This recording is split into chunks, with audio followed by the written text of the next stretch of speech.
em cima do tópico amizades, aquilo que Deus espera de nós como amigos. E hoje a gente vai ter a oportunidade de observar o que eu chamei, obrigado, Esdras.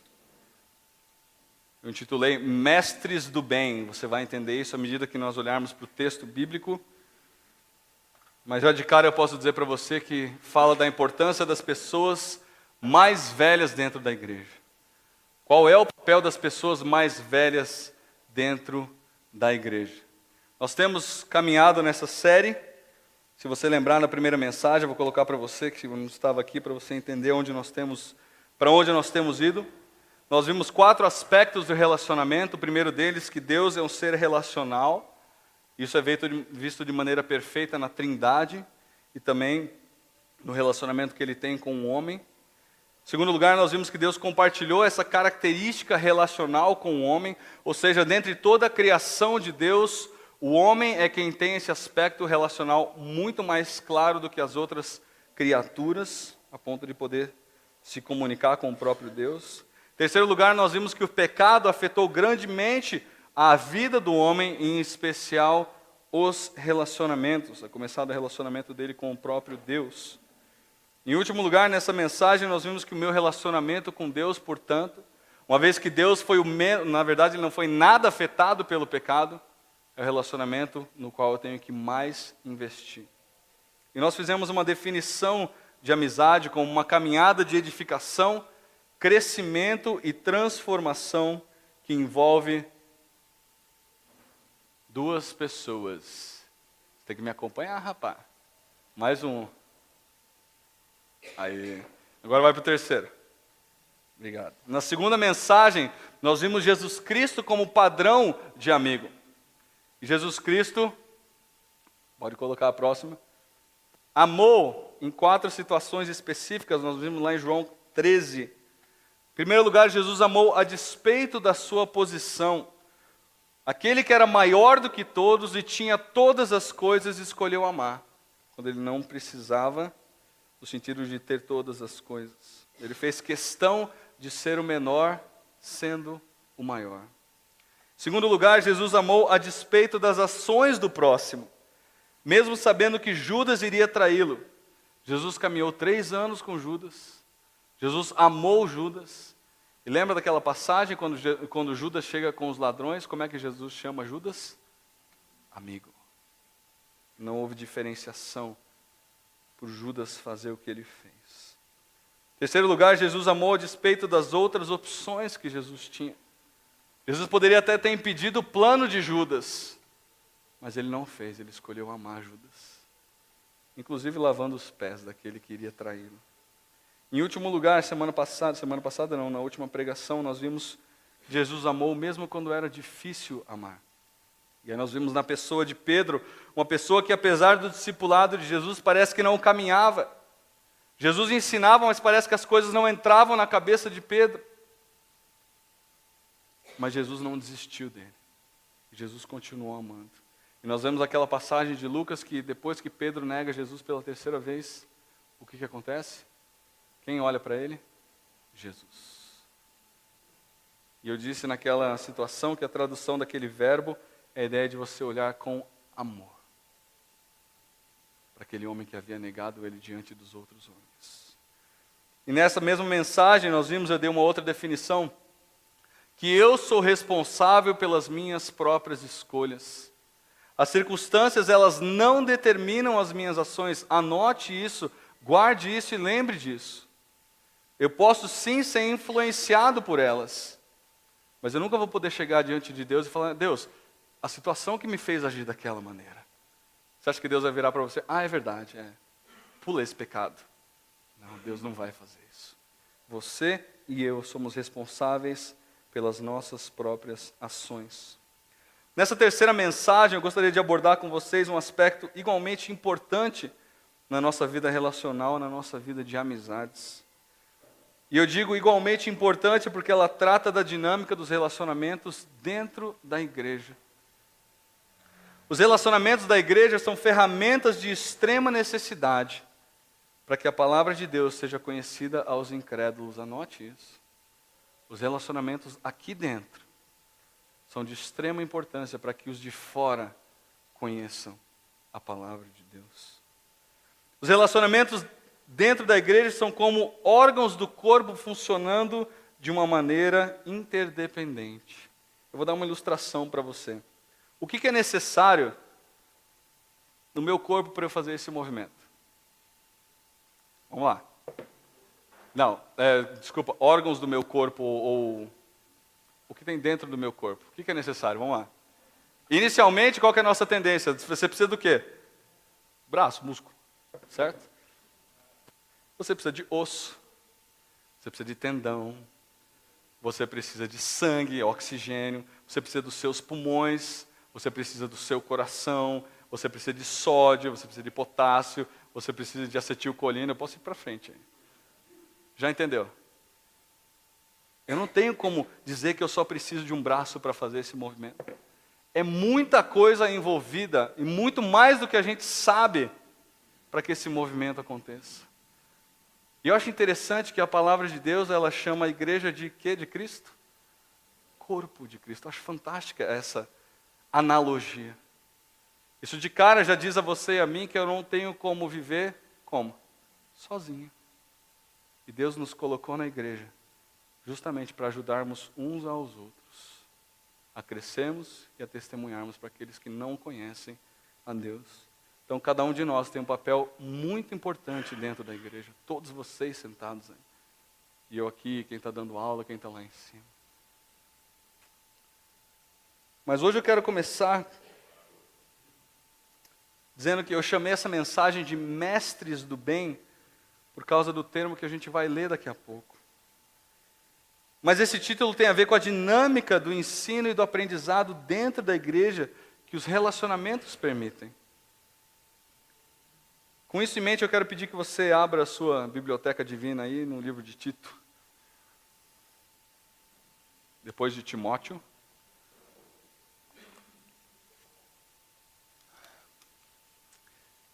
Eu fazia aquela piada, né? Depois de Gênesis e antes de Apocalipse. Tito, Novo Testamento. Nós vamos olhar para o capítulo 2, versículos 1 a 10. Agora, antes de nós lermos esse texto, uma vez que eu já estou indo para o capítulo 2 da carta, é interessante eu dar para você o contexto do que estava acontecendo. Porque senão você pega uma carta jogada, você pega ilustrações e você pega ensinos que não fazem muito sentido se você não entender qual era o contexto daquela época. Assim como Paulo havia feito e estava fazendo com Timóteo, Paulo deixou instruções para o seu pupilo, Tito. Tito era pupilo de Paulo. Era como que um discípulo de Paulo que continuaria o trabalho que Paulo iniciou. E Paulo escreve essa carta a Tito, e também escreve as duas cartas a Timóteo, dizendo para Timóteo e para Tito como eles deveriam proceder dentro da igreja e como eles deveriam instruir aqueles que estavam dentro da igreja. Por isso que a carta a Tito e também as duas cartas de Timóteo são chamadas de epístolas pastorais. Foram escritas para dois pastores, ensinando a eles como eles deveriam agir.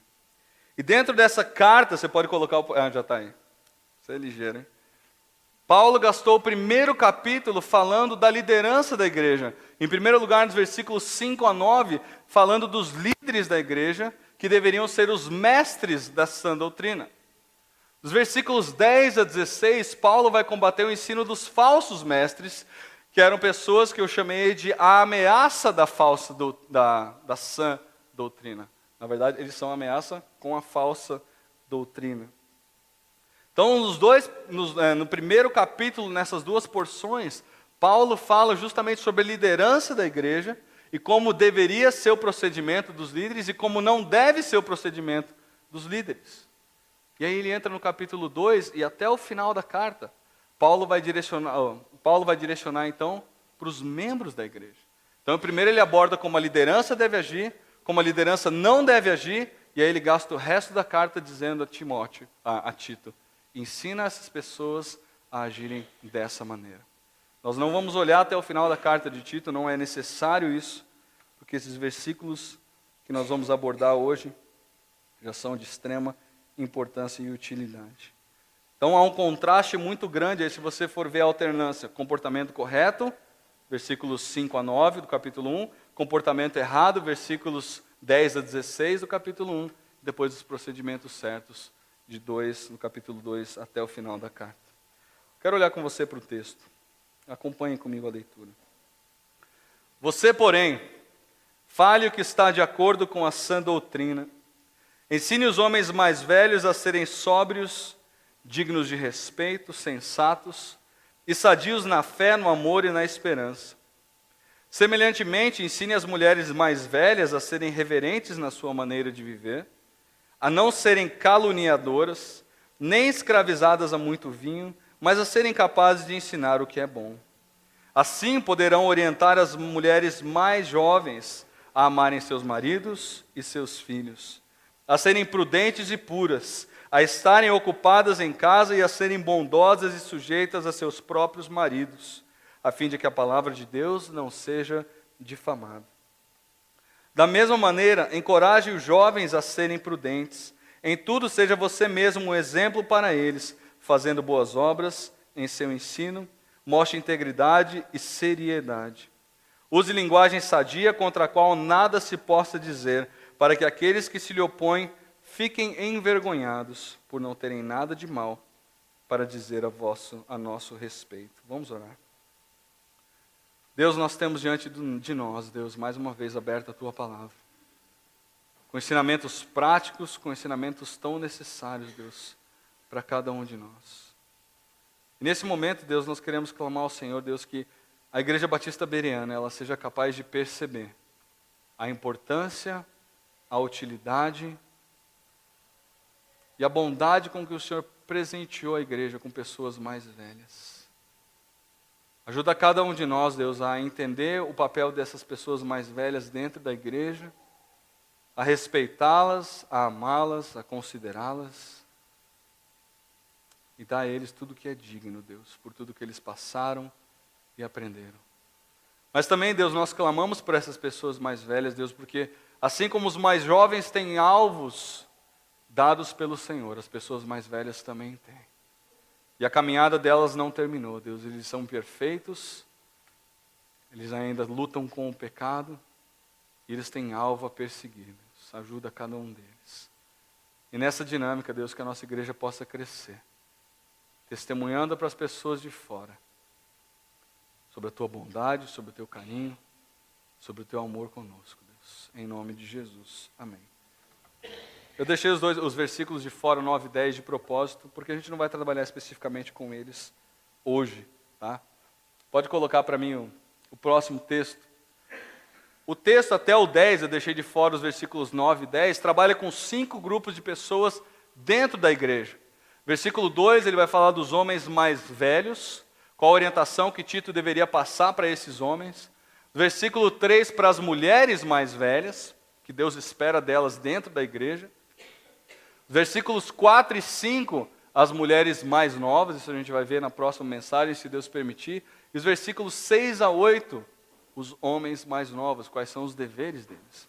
E aí os versículos 9 e 10, quais são os deveres do servo para com o seu Senhor.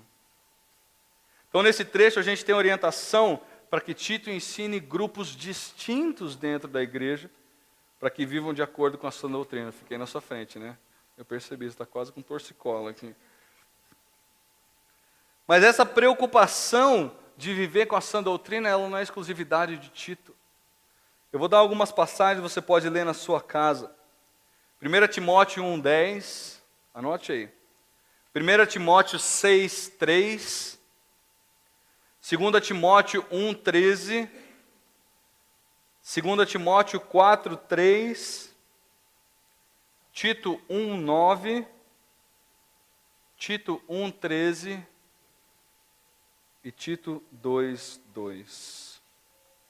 1 Timóteo 1,10, 1 Timóteo 6,3, 2 Timóteo 1,13, 2 Timóteo 4,3, Tito 1,9, Tito 1,13, Tito 2,2. Você vê que nessas 3 cartas pastorais, essa preocupação de Paulo com a sã doutrina, ou seja, com o ensinamento daquilo que é bíblico, que é correto diante de Deus, permeia essas cartas. E aí Paulo vai dizer para Tito, você fale de acordo com a sã doutrina, ou seja, ensine a sã doutrina para esses 5 grupos de pessoas. Talvez você esteja se perguntando, mas esse dever de ensinar não era de Tito? Por que eu tenho que aprender isso? Porque um dia você vai chegar nessa idade. Porque um dia você vai passar por isso que Tito estava passando. E essa obrigação de ensinar era de Tito e é dos pastores, mas ela também deve ser buscada por cada cristão. Por isso que a orientação se encontra na Bíblia. E eu acho interessante que essa dinâmica de investimento pessoal de mais velhos em mais novos permeia toda a Bíblia. Eu penso em alguns exemplos, por exemplo, eu penso em Moisés e Josué, Elias e Eliseu, Jesus e os seus discípulos, Paulo com Timóteo e Tito, a gente acabou de ver isso, Priscila e Áquila com Apolo lá em Atos, aliás é um texto belíssimo, quem sabe uma outra oportunidade a gente possa falar de Priscila e Áquila. Mas os 4 grupos que nós temos, na verdade os 5 grupos nessa passagem, eu quero abordar só 2 com vocês hoje. Os homens mais velhos e as mulheres mais velhas.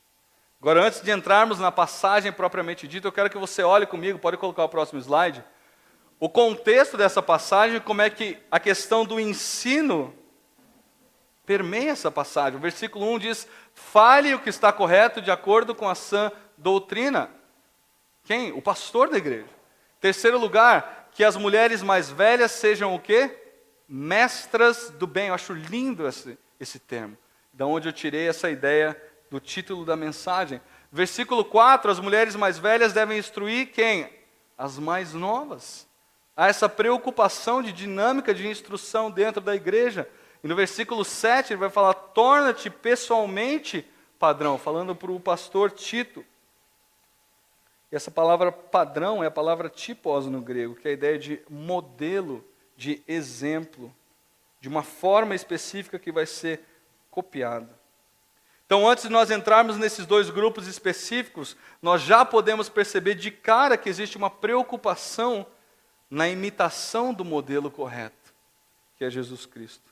A quem Paulo procurava imitar e a quem ele instruiu, aqueles que o imitavam, também a imitar. Eu lembro de 1 Coríntios 11:1, quando Paulo diz, sede imitadores de Cristo como eu sou. Interessante isso. Eu lembro de um pastor que uma vez diz assim para as suas ovelhas, imitem o meu comportamento enquanto eu imitar o comportamento de Cristo. Fantástico. Essa deve ser a nossa atitude. Buscar sempre imitar o comportamento de Cristo.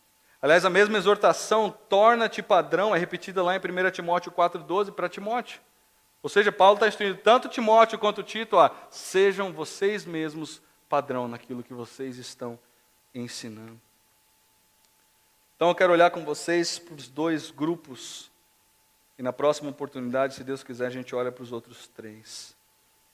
Primeiro grupo, os homens mais velhos, versículo 2. Ensine os homens mais velhos a serem sóbrios, dignos de respeito, sensatos e sadios na fé, no amor e na perseverança. Paulo inicia então essa exortação para a igreja com os homens, na verdade com as pessoas mais velhas. E o termo usado aqui para homens mais velhos, pode colocar o próximo slide? Não, é verdade, eu esqueci desse detalhe. Observa comigo como a Bíblia retrata quando a instrução ela é passada adiante e quando a instrução não é passada adiante, o que acontece. Esse versículo de Juízes 2:10 é um dos versículos muito fortes. Diz, depois que toda aquela geração foi reunida aos seus antepassados, falando aqui de Josué acabara de morrer, surgiu uma nova geração, o quê? Que não conhecia. Como é que eu posso conhecer algo do qual eu nunca ouvi falar? Percebe o que está em jogo aí? Instrução. Se você quiser uma passagem legal para você ler na sua casa, depois Deuteronômio capítulo 6. Não é que Deus institui a instrução como algo obrigatório dos pais, era dever, era obrigação dos pais. Mas tem uma outra passagem que eu acho belíssima, esse já é um contraste, pode colocar para mim em Salmo. Salmo 78, versículos 3 e 4, olha que belo o compromisso da pessoa que escreveu isso. O que ouvimos e aprendemos, ou seja, houve instrução, o que os nossos pais nos contaram, não os esconderemos aos nossos filhos. Contaremos à próxima geração os louváveis feitos do Senhor, o seu poder e as maravilhas que fez. Gente, a Bíblia sempre nos instrui a instruir os mais novos. Isso tem que ser passado de geração a geração. E às vezes eu me pergunto quanto tempo você que é pai gasta com seu filho falando sobre coisa que não vale nada. Agora, quanto tempo você gasta falando com seu filho sobre coisa que vale a pena? Ou para aqueles que vão ser pais. Prepara aí, Anderson. O termo usado, voltando lá para o nosso texto de Tito, pode colocar para mim, mais velhos é o termo presbutas. Não é o mesmo termo usado para presbíteros, isso é um outro termo, embora sejam muito parecidos. Esse termo é usado por Paulo lá em Filemon, versículo 9, quando Paulo diz, eu já estou velho, é a palavra que ele usa. Esse termo foi usado lá em Lucas capítulo 1, versículo 18, por Zacarias, para dizer, como é que eu posso ter filho se eu já passei da idade de ter filho? Então, quando Paulo usou esse termo lá em Filemon 9, Paulo tinha provavelmente seus 60 anos. Então a gente pode dizer que esse termo dá a ideia dessa pessoa que já está nessa fase aí, acima dos 60 anos de idade. Então quando a gente está falando aí os mais velhos, e ele vai falar as mulheres mais velhas, você pode dizer que é mais ou menos nessa faixa de idade. Tem gente rindo aí, não sei porquê. Mas para a gente fazer uma ideia aqui dentro da igreja de como é, eu não vou chamar nomes para não envergonhar ninguém, mas se você já tem neto, você já está nessa categoria. Mas é uma bênção, essa categoria você vai ver nesse texto aqui comigo. Como é que Deus usa. Então não é o mesmo termo usado lá para presbíteros, que são os líderes da igreja. Já por si você entende a ideia de pessoas que são mais velhas, mas o termo aqui dá a ideia de uma pessoa que deve ter pelo menos 60 anos de idade. Agora, por que Paulo inicia a sua exortação pelos mais velhos da igreja? Eu creio que e eu queria que você anotasse isso, pela importância que esse grupo tem diante dos mais novos, diante das futuras gerações da igreja. Eu lembro quando eu era pequenininho, acho que era lá em Campinas ainda, e a gente aprontava muito lá nos adolescentes, e eu lembro dos líderes olhando para a gente e falando assim, gente, essa é a futura liderança da igreja, cara. E é mesmo, isso vai passando de geração a geração. Por isso é importante que os mais velhos saibam instruir os mais novos. Infelizmente, se perdeu muito daquele respeito que se tinha pelas pessoas mais velhas. Como pessoas que têm muita coisa a nos ensinar, especialmente pelo procedimento delas. Mas, felizmente, Paulo, inspirado pelo Espírito Santo de Deus, trabalha e ensina a cada um de nós essa responsabilidade desse grupo de pessoas mais velhas. E ensina também do privilégio que nós temos de ter essas pessoas no meio de nós, como referência, como padrão e como modelo. Ouvindo um pastor pregar sobre esse assunto, ele falou assim, se tem uma coisa que eu não gostaria de ser, era pastor de uma igreja que só tem adolescente. Ele é mais velho já. Mas ele falou nesse contexto aqui. Porque se você não tem referência de pessoas mais velhas, a tendência é a coisa virar uma bagunça. Não que não possa ter igreja de adolescentes. Mas olhando para esse texto, eu entendo claramente o que ele falou.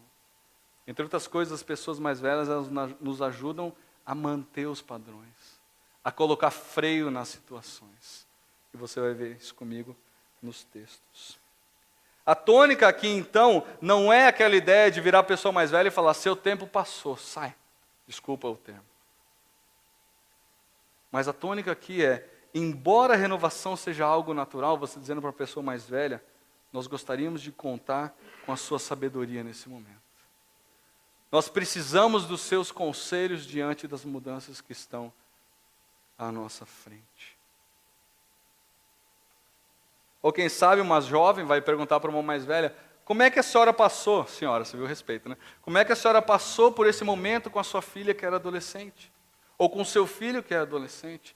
Percebe que nós precisamos de pessoas mais velhas na igreja para nos instruir nessas coisas que nós ainda estamos aprendendo ou estamos passando. E eu quero dizer aqui, desvalorizar aquilo que foi aprendido e vivido pelos mais velhos, além de ser uma falta de respeito, eu vou dizer que é burrice. É burrice. Todos nós devemos aprender com as pessoas mais velhas.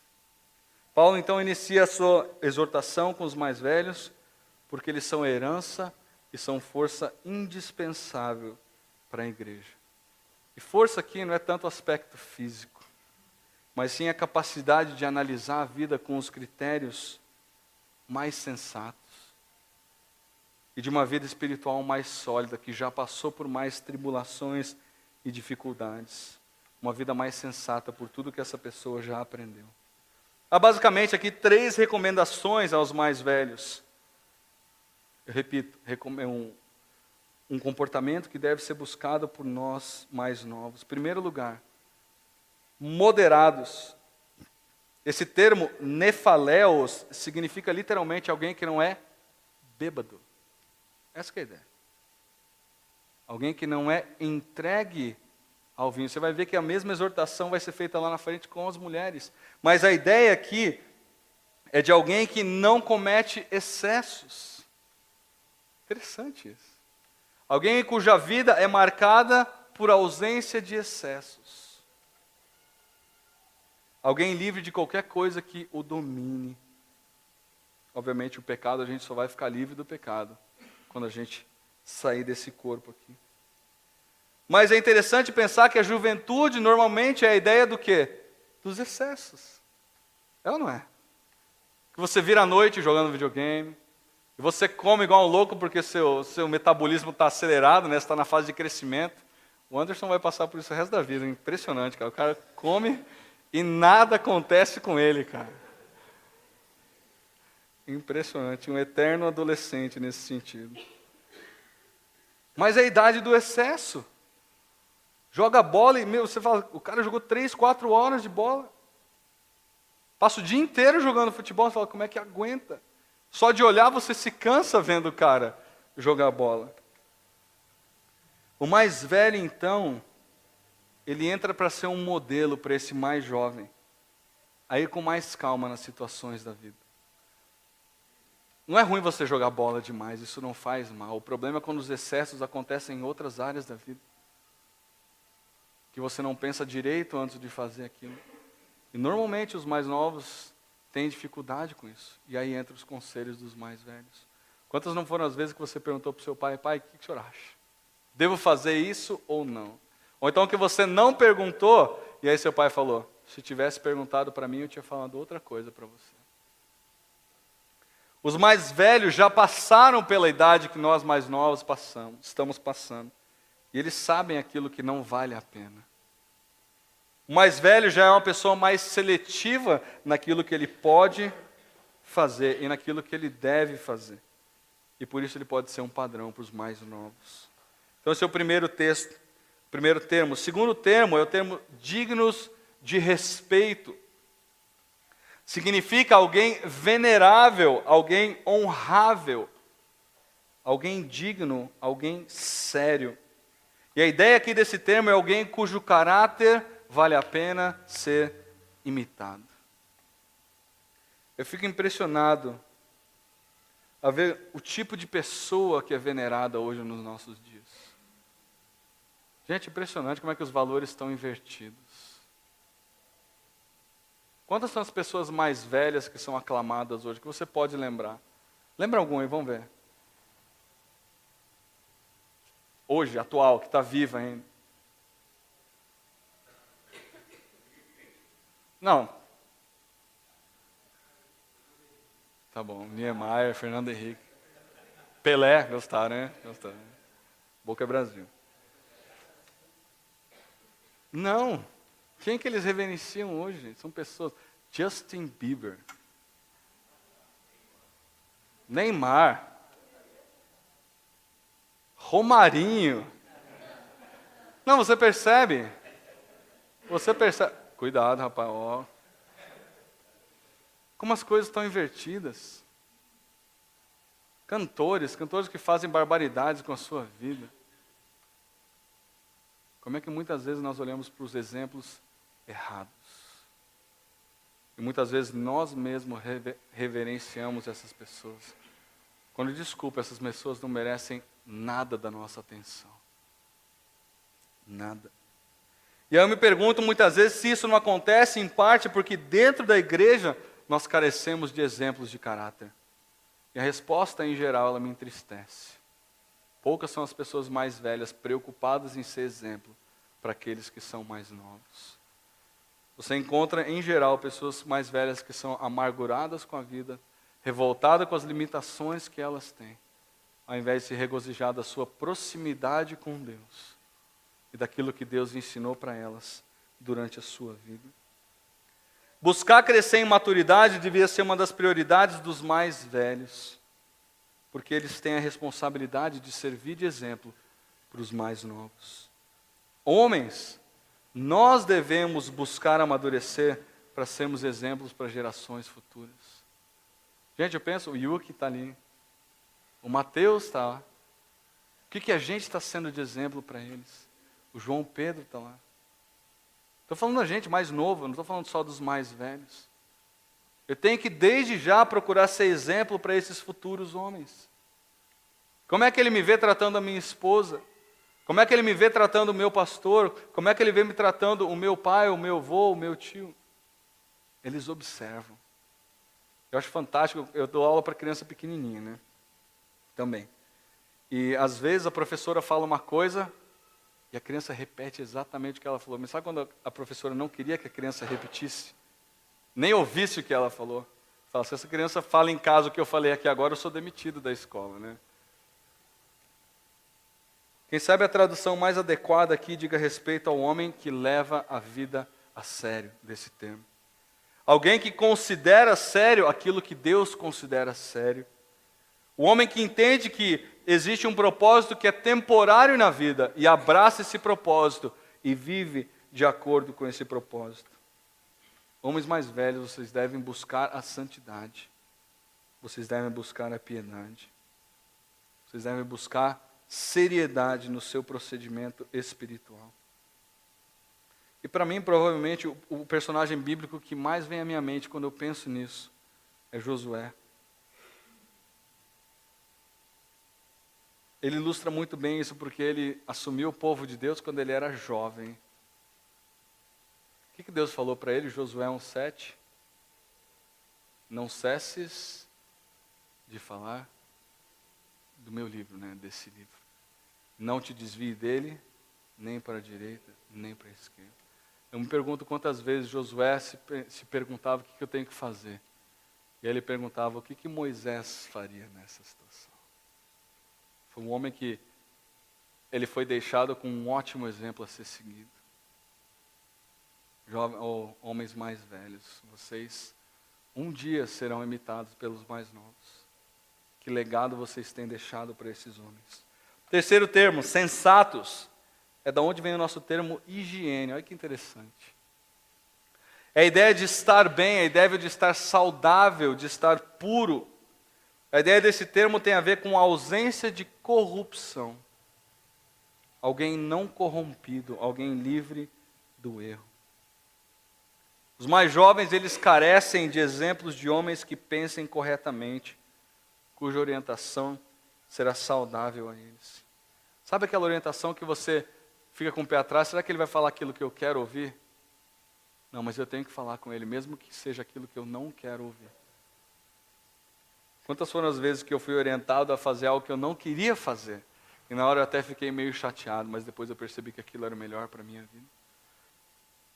Os mais jovens carecem de exemplos de homens que já passaram pelas situações difíceis nas quais eles estão entrando, para passar por elas com sabedoria e para evitar muito sofrimento. Os mais jovens carecem também de homens que não se corrompam diante da situação à sua frente, que colheram bons frutos por causa desse procedimento, dessa escolha correta. E essa ideia de saudável, ela tem a ver com 3 níveis aí que ele coloca. O primeiro deles, na fé.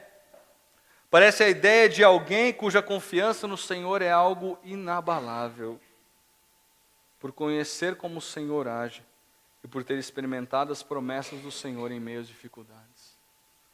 Mais novos, jovens, esses mais velhos têm que ser exemplo, em primeiro lugar, na confiança que eles têm no Senhor, diante das situações que eles já passaram. É olhar para a vida deles e dizer, vale a pena passar pelo que eles já passaram, porque o Senhor se manteve fiel. Alguém que caminhou de perto com o Senhor nos momentos mais difíceis e percebeu quanto vale a pena confiar no Senhor. Alguém cuja fé não vacila, a gente poderia dizer assim. Alguém que é firme, alguém que é inabalável na sua fé. Então, em primeiro lugar, essa pessoa tem que ser livre de corrupção nessa ideia de fé. Segundo lugar, no amor, é o termo agape, num mundo tão cheio de egoísmo como o nosso, e de indiferença com o próximo, nós precisamos de homens mais velhos que são referências no amor. Novamente, a ideia do termo aqui é um amor que pensa no interesse do próximo, não alguém que é egoísta. Terceiro lugar, na perseverança. Nós vimos esse termo lá em Tiago, hipomoné. Precisamos nós de homens cujo exemplo mostra como vale a pena passar pelas provações, confiando nas promessas do Senhor. É aquele homem que pode olhar para trás e dizer assim, valeu a pena ter disciplinado meu filho quando estava difícil disciplinar. Valeu a pena ser honesto no meu trabalho quando todo mundo ao meu redor estava dizendo não seja honesto. Aquela pessoa que pode olhar para trás e dizer, valeu a pena ser fiel financeiramente a Deus, porque eu honrei aquele que tanto me deu e me sustentou diante de toda a minha vida. Basicamente, então, os homens mais velhos, o termo diz que esses homens precisam ser saudáveis na sua vida espiritual, servindo de modelo para os mais novos. Essas, então, são características que marcam a maturidade, ou elas são marcas da maturidade. Marcas espirituais, eu diria, que devem acompanhar as marcas físicas da idade. A seriedade de propósito, então, deve marcar os homens mais velhos. O desejo de ser exemplo para os mais novos deve ser uma marca dos mais velhos. Vocês que são mais velhos aqui, prestem atenção. Deus coloca diante de vocês uma grande responsabilidade. Só que Ele não fala só para homens. Ele fala para mulheres também. Versículo 3. Vou gastar menos tempo nas mulheres, porque aí eu ouço menos durante a semana também. Versículo 3. Semelhantemente, ensine as mulheres mais velhas a serem reverentes na sua maneira de viver, a não serem caluniadoras nem escravizadas a muito vinho, mas a serem capazes de ensinar o que é bom.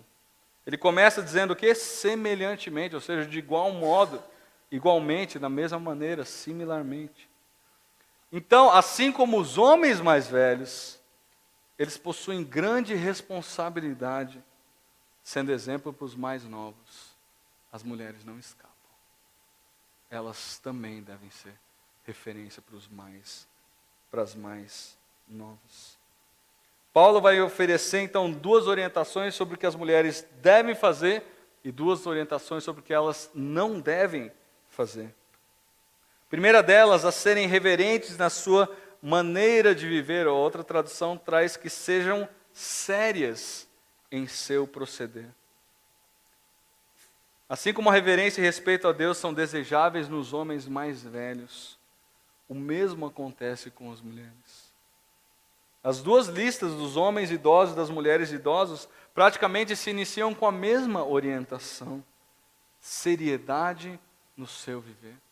Alguém que não brinca com a vida, alguém que leva a sério a vida, como missão que Deus deu aqui na terra, para nós propagarmos o Evangelho. Alguém que leva a sério com relação à santidade e com relação ao seu proceder. seriedade nas coisas com Deus. A segunda coisa que ele coloca aí, para mim, essa é a mais séria de todas. Pode colocar.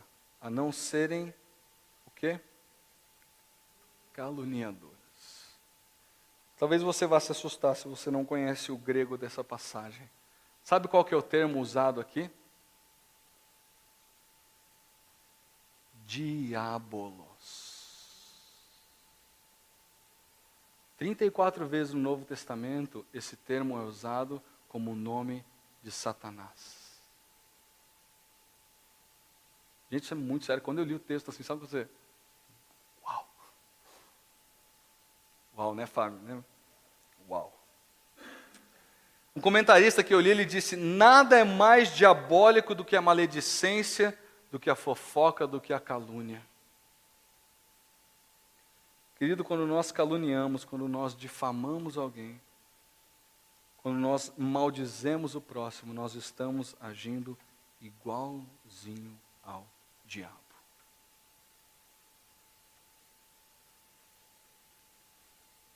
Um fato que precisa ser reconhecido aqui, e eu acho que é por isso que Paulo vai falar isso mais para as mulheres, a tendência do homem é ser muito mais agressivo fisicamente. E a mulher, ela não tem tanta força, ela usa muitas vezes da palavra dela, das palavras dela, para ser agressiva. Alguns comentaristas vão dizer que a calúnia, a maledicência lá em Creta, que era a ilha onde Tito estava, era uma coisa muito séria. Mas eu não posso dizer que é só em Creta, em qualquer lugar isso é sério.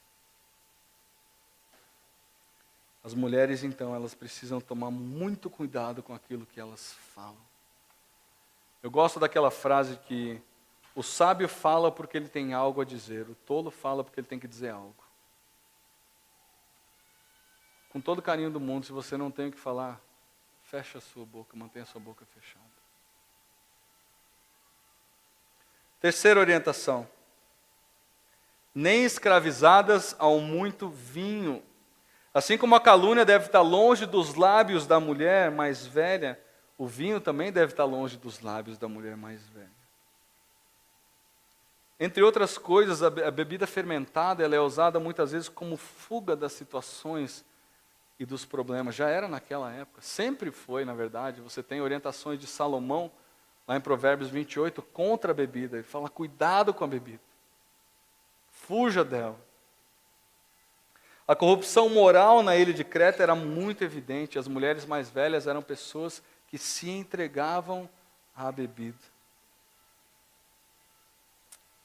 Mas a orientação de Paulo é, vocês devem ser mestres do bem.